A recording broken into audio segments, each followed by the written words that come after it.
What if? That is the question today. I'm going to give myself 10 scenarios of what ifs in professional wrestling and see what I think the outcome would have been. Okay, 10 today. There is obviously a lot more. This is just basically what I've looked up, what I personally thought would be interesting. I've written 10 down, okay, give myself a few little notes, and I'll try and remember the scenario of what happened and what could happen. First of all, what if we actually got Eddie Guerrero versus Shawn Michaels at WrestleMania 22? That was the rumoured match, but unfortunately, Eddie Guerrero passed away in 2005, November. From what I remember, his last match was against Mr. Kennedy in a qualifying match for Survivor Series 2005. Obviously, the Raw versus SmackDown. So, with HBK facing Vince McMahon at WrestleMania 22, that did look like it was a last-minute decision. So, how would they have actually gotten to Eddie Guerrero versus Shawn Michaels? My guess would have been you would have had Shawn Michaels eliminating Eddie Guerrero at Survivor Series, Eddie Guerrero going on to the Royal Rumble with Shawn Michaels also being in the Royal Rumble match, and either Eddie Guerrero eliminating Shawn Michaels or Shawn Michaels eliminating Eddie Guerrero and Eddie Guerrero coming back into the ring to eliminate Shawn Michaels. A very similar situation to WrestleMania 21 with Kurt Angle, but a little bit different. And Shawn Michaels versus Eddie Guerrero, in my eyes, would have been one of the greatest professional wrestling matches in history. Like, that would have been a 5-star match. So, that's obviously just my opinion. I don't think we ever got Shawn Michaels versus Eddie Guerrero, which is a crying shame. So, to me, that's how I reckon we could have got there. It could have been loads of different other ways, but I think it would have been Shawn Michaels eliminating Eddie Guerrero eliminating Shawn Michaels from the Royal Rumble, and then that creating the SmackDown versus Raw style of match between Shawn Michaels and Eddie Guerrero, two of the greatest technical wrestlers to ever lace a pair of boots. So that's what I think would have happened. Obviously, things could have gone completely different. If you've got a different way of them to get into WrestleMania, please let me know. What if we actually got all of the big stars from WCW for the invasion? Okay, I know we got Booker T, we got Buff Bagwell, we got Diamond Dallas Page. I'm sure there's names I'm missing. But the way they were booked was absolutely atrocious, especially Buff Bagwell. But I'm talking about, what if we got Goldberg, Scott Steiner, Sting, Rey Mysterio? I'm sure there's loads that I'm missing, maybe the NWO. During the actual invasion angle, we could have had so many great matches, like The Rock versus Sting, Goldberg versus Stone Cold. Now, it's my belief that the reason Sting didn't join was because of what The Rock said to Booker T, asking who he was, and obviously he didn't like that. I mean, maybe the traditional Survivor Series match would have been a little bit different. Maybe on WCW side you would have still had Booker T, but maybe you would have had, like I said, Goldberg or Scott Steiner or Hulk Hogan, someone like along those lines. I understand that you still had ECW in that as well, but it would have been somebody different than having Stone Cold, Kurt Angle and Shane McMahon on Team Alliance. Now, would Vince McMahon have still tried to bury WCW? Now, in my opinion, if it was happening like in today's television product, it would have been a much, much better product. Like, I only started watching wrestling basically around about that time, so to me it was all confusing. I lived through, obviously I was alive, but I didn't watch the actual Monday Night Wars, so to me it was just wrestling. I didn't really understand the situation, but in this day and age I would have understood it a lot more. And do I think it would have been better? Probably not. They probably would have treated them the exact same. Nobody, okay, other than, say, Rey Mysterio now, and like, well, obviously Rey Mysterio and Booker T was really treated well. Diamond Dallas Page was treated horribly. Like the whole stalker image, what was that even about? Vince McMahon didn't like something unless he created it. So to have Goldberg and Sting and everyone come in would have just ruined it. Like, what? You didn't even give him like a good run afterwards. I mean, look at Scott Steiner. 2 world title matches at Royal Rumble 2003 and No Way Out 2003, and then he becomes like a tag team partner with Test. Nothing wrong with Test, but what does that tell you? So to me personally, maybe the bad side of the invasion was a good thing, if that makes sense. Now this one, I didn't watch wrestling back then because it was like 1996, but the story that I know is called The Curtain Call. and that is Triple H, Shawn Michaels, Scott Hall, and Kevin Nash. Now, technically, I probably should have researched exactly who was in this match, but I believe it was Shawn Michaels versus, I'm going to say Scott Hall or Kevin Nash. If that's wrong, let me know. But all I know, I believe it was Madison Square Garden, okay, at a house show. All four of them were meant to be enemies, or two of them meant to be enemies, or something along those lines. If you know the exact details, please leave a comment and let me know. But someone decided to have a camcorder back in 1996. Okay, them, all four of them decided to shake hands, hug each other, raise each other's hands. But the problem with that is, though, it broke kayfabe, and kayfabe back then was very, very much like alive. Like, it's not like the internet today where we know everything in wrestling is like predetermined. But the problem with that is, though, is only one person got punished, and that is Triple H. Shawn Michaels couldn't get punished because he was their top champion. Scott Hall and Kevin Nash couldn't get punished because they were moving over to WCW. That left the one man of Triple H. So he was supposed to win that year's King of the Ring, apparently. But instead we got Stone Cold Steve Austin with the iconic 316 promo. Now, maybe we don't get the 316 promo there and then. Maybe it's not as good. Maybe we don't get it at all. But we still have Stone Cold, okay, as a main eventer. Right, that is not the single reason as to why Stone Cold is a main eventer. There is a lot more to it. But does it affect Triple H in any way? No. Look where he is now. Look what he did. He still won the King of the Ring the year afterwards. He just gave us Stone Cold as the King of the Ring winner. That's it. I don't think anything actually changes properly. But also as well, if we don't get that incident, do we get Triple H with the moniker or the nickname of The Game? Because obviously when he was speaking to JR in an interview backstage, I think I want to say Sunday Night Heat, but I might be wrong. The places doesn't really make a difference. Obviously he was saying that he is The Game, or The Game. So in my situation, not much changes. Number 4, what if WCW actually won the Invasion or the TV deal? Like I said, back then, I only started watching it, so from what I remember, this might be complete BS. It was in the UK, Channel 5, 7:30, you'd get WCW. I think we also got Sunday Night Heat, obviously, which is the WWF at the time. Personally, I reckon, yeah, TNA would be the biggest wrestling company like today, more than likely. Maybe not including AEW, but we can talk about that later, as if it actually would have happened. But WCW would have just been absolutely ruined.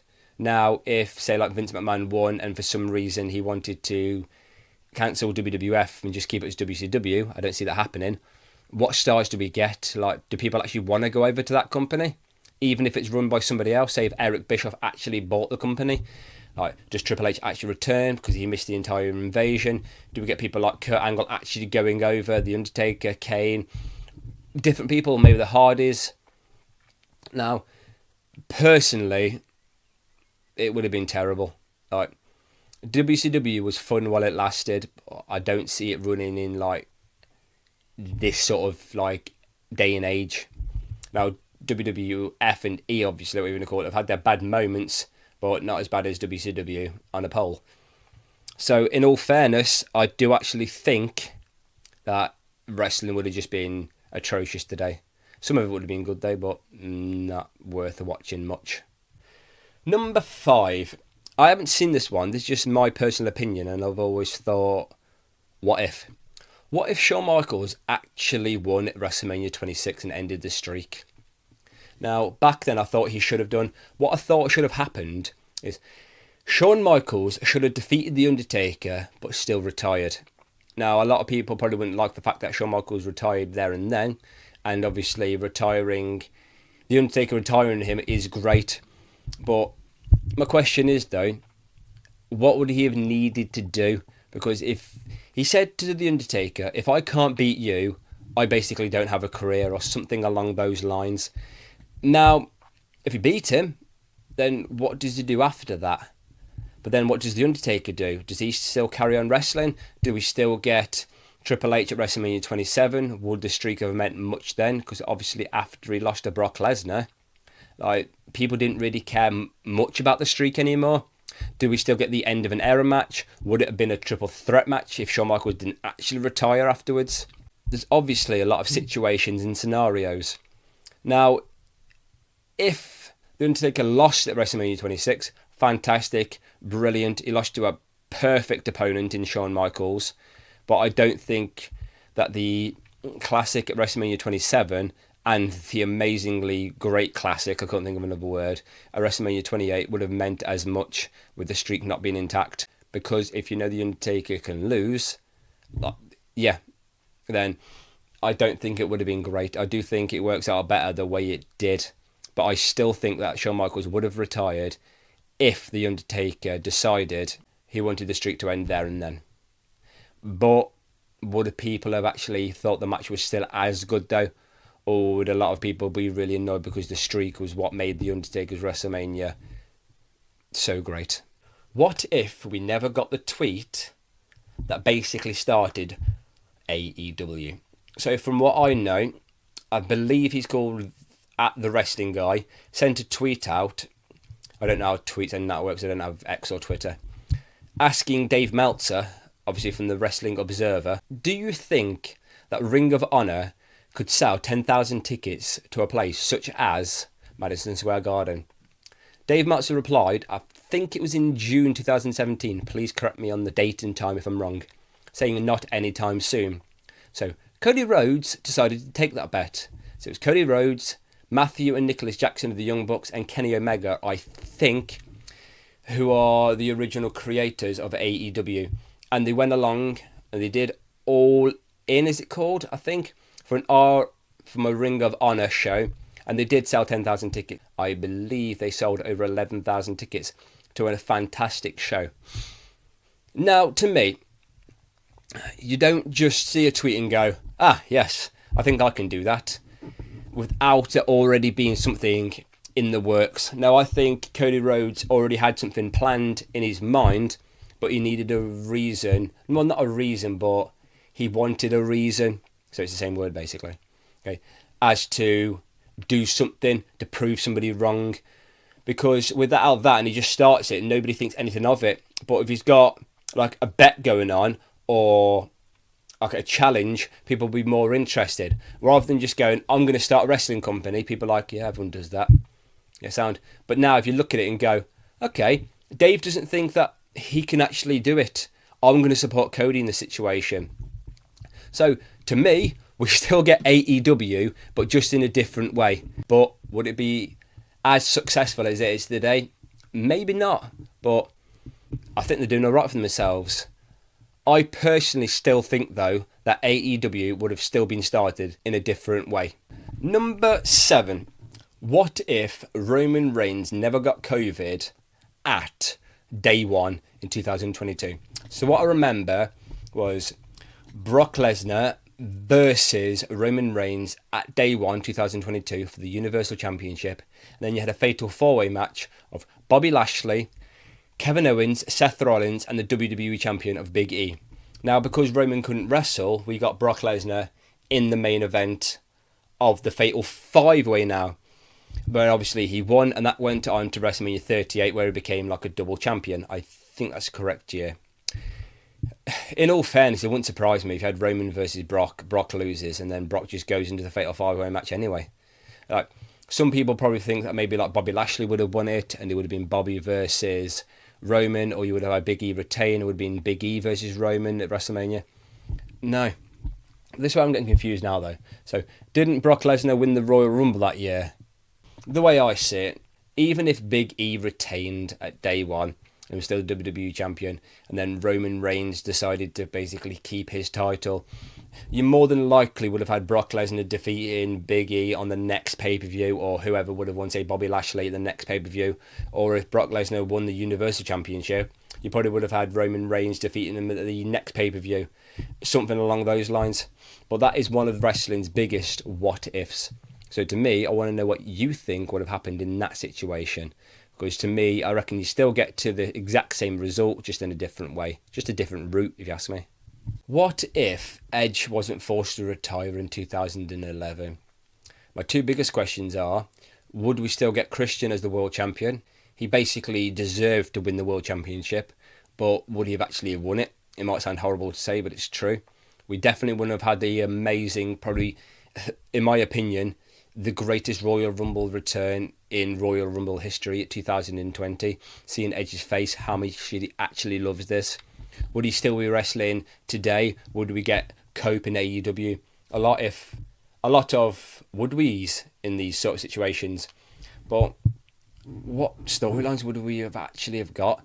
I mean, he would have won more world titles. Would he have won more world titles than, say, Triple H and Randy Orton, or maybe Ric Flair, maybe even John Cena now? We don't know, because I believe he won 11 world championships. Please correct me if I'm wrong. So he could have potentially won a lot more. Would he have won more Money in the Banks? Would he have won more Royal Rumbles? What kind of feuds would he have actually gotten into? Would he have teamed with Christian in a tag team match so he can obviously protect his neck a bit more? I don't really see much different actually happening. Like, he would have maybe carried on his feud with Alberto Del Rio, who obviously was his last match.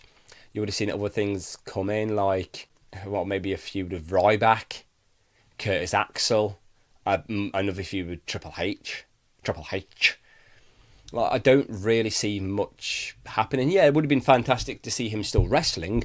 I would have absolutely have loved it, but I think the way it happened and how he is now, it's actually worked out better, because if he didn't retire, then what would have happened to his neck? Would he be paralysed by now?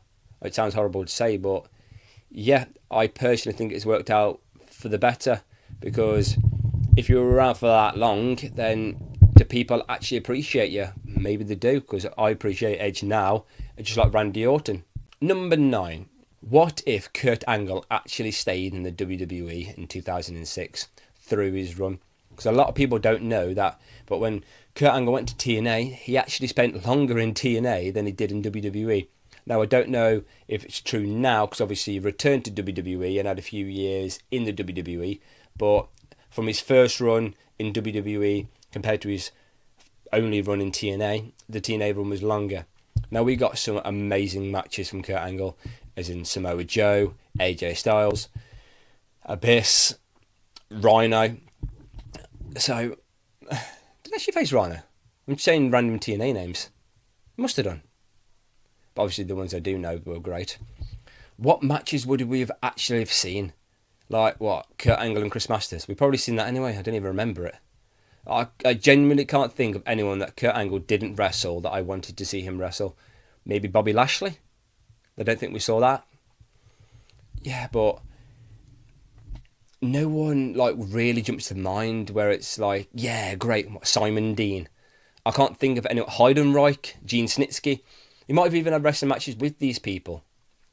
But I genuinely can't think of anyone that Kurt Angle hasn't wrestled who I actually want to see him wrestle during that time period. So to me, with obviously TNA having a much less of a schedule, worked out much better for Kurt Angle. Maybe he would have had to have retired earlier, so we wouldn't have got it. And obviously the way he was booked, he wanted to work less. So him going to TNA was fantastic.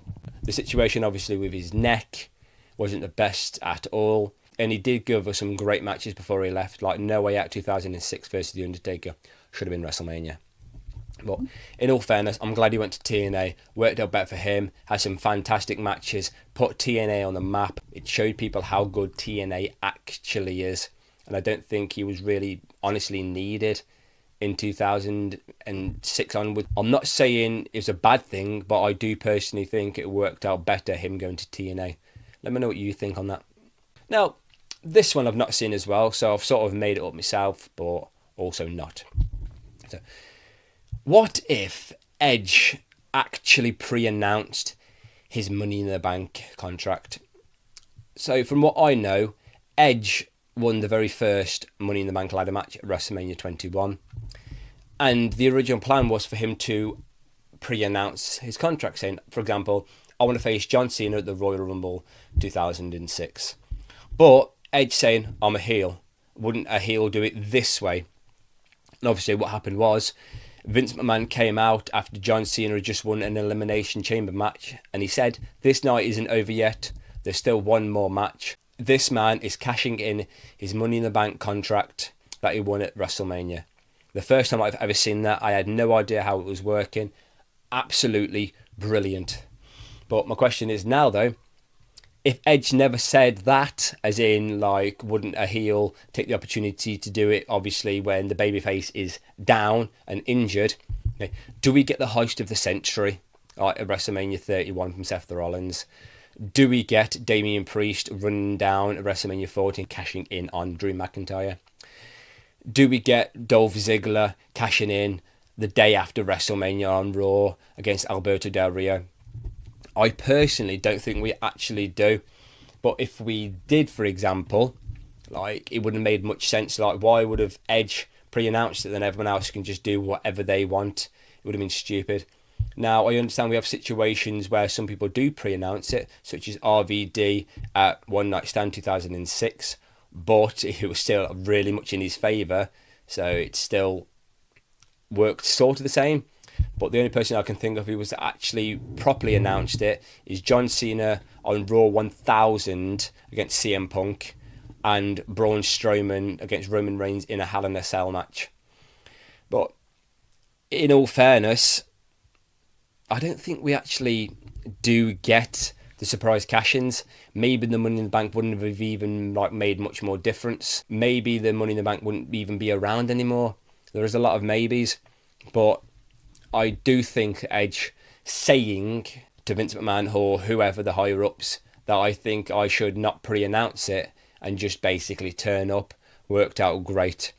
So either the Money in the Bank contract probably would have been burnt by now because it would have just been boring, or we would have had a lot to talk about, as in, just for example, let's say Seth Rollins said to Roman Reigns and Brock Lesnar, okay, this WrestleMania, I want to be in the main event, I'm going to cash in, okay, it's now going to be a triple threat match.